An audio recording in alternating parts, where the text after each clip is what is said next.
ƙungiya ba ce da aka kafa ta don gaba da wata ƙabila. Ba ƙungiya ba ce da aka kafa ta don ƙin jinin wata ƙabila.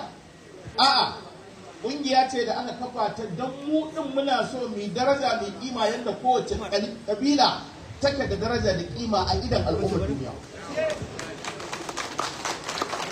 Muna so mu kwaci kanmu daga kallon wulaƙanci, muna so mu kwaci kanmu daga kallon reni, muna so mu kwaci kanmu daga zalunci, amma wannan ɗin bai nuna cewa da wane mun ayyana su a matsayin abokan gaba ba. Duk wanda yake a gefe yake faɗin labarin ƙungiyar Hausawa ya kamata ya ƙare labarinsa na gefe yau ya zo ya ji manufarmu a bakinmu. Ba mu kafa ƙungiya ba don gaba da wani, ba mu kafa ƙungiya ba don ƙin jinin wani, don haka su kansu Fulani mun kasa su kaso uku. A cikin kaso ukun nan guda biyu ne abokan gabanmu, ɗaya ba ruwanmu da su. Kwarai kuwa. Kun gane? Akwai 'yan ta'adda na daji. Yes. Wanda suke kashe iyayenmu.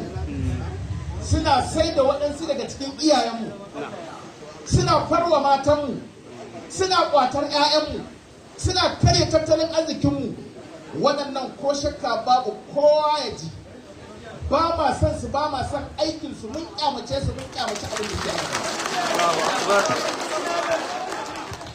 Na biyu, waɗanda suke su a tare da mu suke, wataƙila suna nan da sarautun gargajiya, wataƙila suna nan da manyan mukamai a gwamnati, waɗansu suna nan a cikin manyan jami'o'i, amma fa su ne suke bai waɗancan kariya. Al'umma ku shaida, Allah ka shaida, su ma muna ƙinsu, muna ƙyamarsu don suna ɗaurewa ta akan. Amma akwai Fulani waɗanda muna nan tare da su a makarantu, muna neman ilimi tare. Waɗansu suna nan muna nan tare da su a ƙungiyoyin addini, muna activities na addini musulunci tare. Wanda duk bai saka kansa a ɗaurewa 'yan ta'adda gindi ba, muna nan muna kallonsa a ɗan uwa har yanzu. Muna nan muna girmama shi, muna nan muna kallonsa abokin rayuwa.